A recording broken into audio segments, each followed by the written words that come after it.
everyone. Hello. Thank you so much for joining me. My name's Melissa and I'm a licensed therapist. I've been practicing for the last 15 years, and today we're going to take a dive into OCD just briefly. I'm sharing with you my website, mindfultherapypractice.com. Under specialties, you'll see OCD is listed, and let's get into it. OCD is not just limited to germs and fear of contamination and cleaning your hands until they are raw. That is just one subtype of OCD. There's at least 17, 18 subtypes, and the reality is that when you diagnose OCD, you don't diagnose it and include the subtype. OCD is OCD, period. And OCD is on a spectrum from mild to severe. Severe means when it's significantly impacting your day-to-day life, your relationships with your family, your social relationships, your work performance, your self-care, your relationship with yourself, etc., etc. So let's get into it. And OCD means experiencing intrusive, unwanted, sticky, repetitive thoughts, pictures, videos, body sensations, impulses in whatever way your brain wants to communicate with you. That's the way it's going to show up. I have a very visual brain, so pictures and videos are oftentimes what I receive. Jon Hershfield, Dr.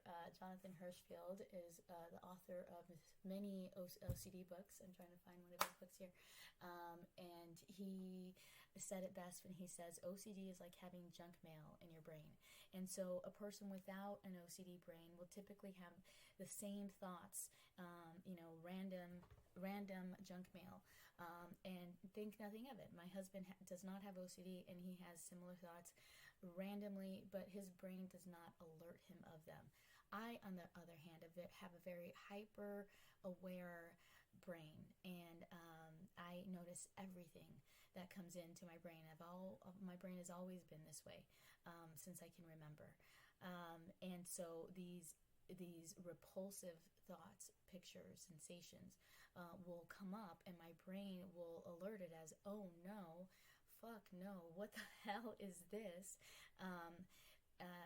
And so once that alarm goes off and it's not attended to, it will continue to go off. And so my brain, over the course of my life, I first started having harm OCD, not knowing that it was harm OCD, in elementary school. The worst my OCD got, I think, was in my 20s. And so I've had, a decade plus of my brain alerting me that these thoughts are needing to be flagged, and that further perpetuates the cycle.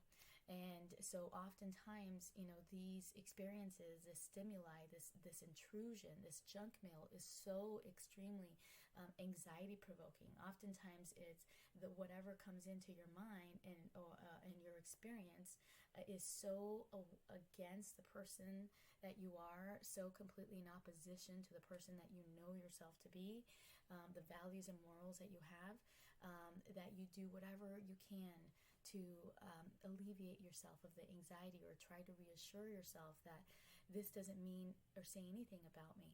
OCD is a doubt disorder. Those of us with OCD often want 100% reassurance, and there's no such thing in life. And so we're constantly trying to reassure ourselves that no, we are not this person. No, we wouldn't do that. And so we oftentimes, go to professionals for multiple consultations and seek reassurance from our friends, and are constantly seeking reassurance on the internet, on Google. What does this mean? And no, this can't be me. I don't do this. I don't do that. Trying to find evidence for the reasons why we wouldn't engage in whatever it is our junk mail is showing us. That's a lot of information. So let me get into some of the less talked about OCD content.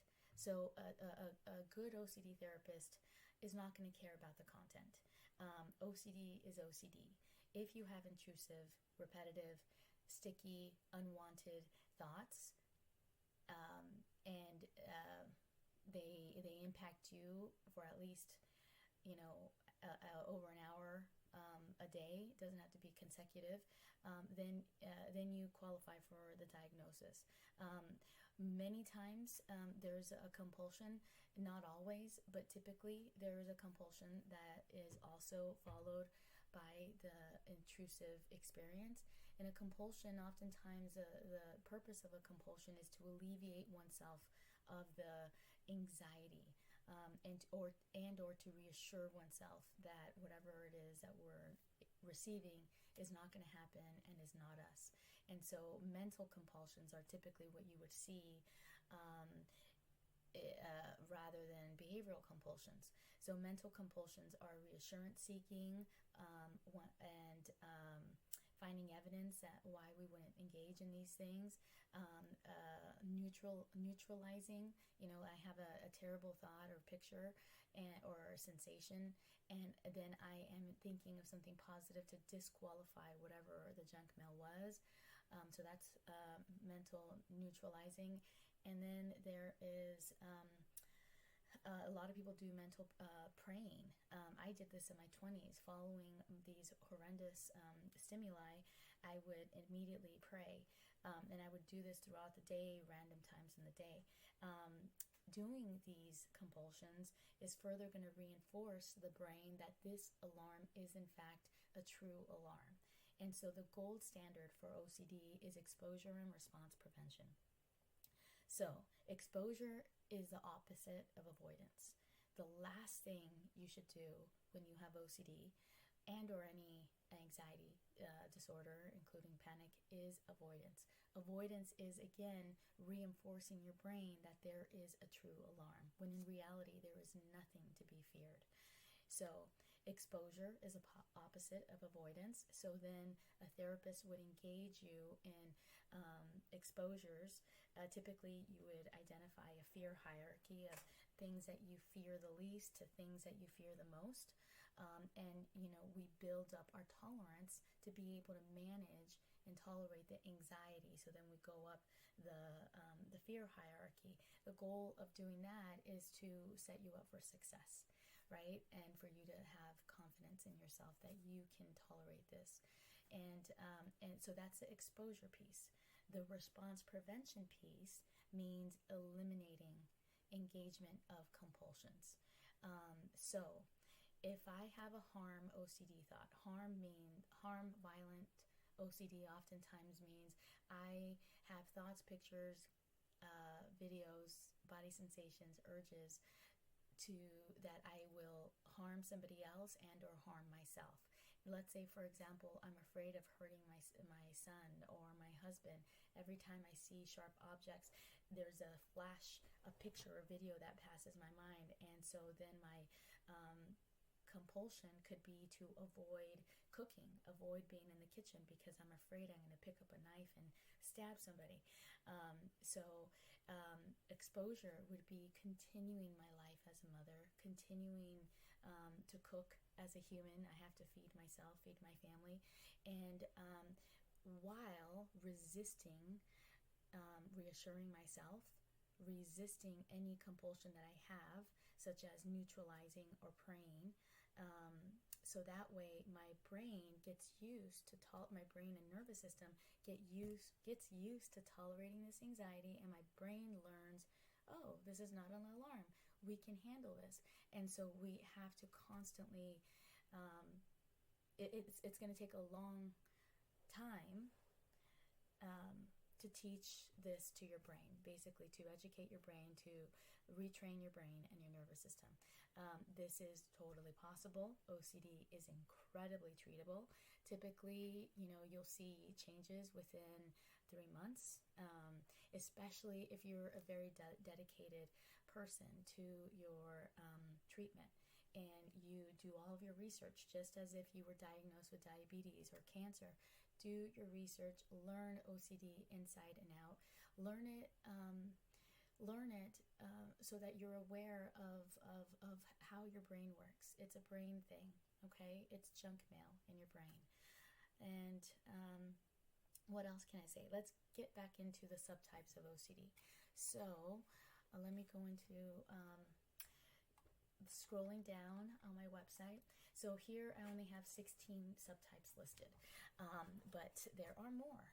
So let me go into the ones that we talk about the least. Let's talk about sexual. There's even pedophilia OCD, okay? I talked about this in conversation with a mama,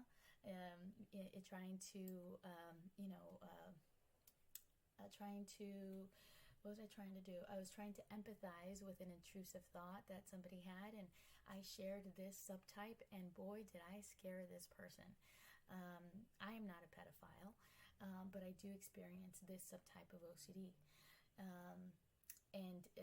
In books, you'll read that people with this subtype are the most trusted.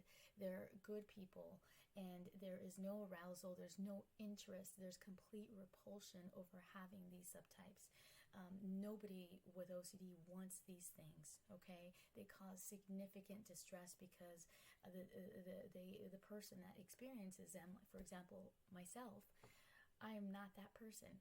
That is completely incongruent with my personality, with my soul, my spirit. And so incongruent, the language that therapists used is ego dystonic. Ego meaning the self, dystonic meaning not congruent. This is not congruent with me. And with the clients that I've treated, that I've seen, same thing. It is repulsive, okay?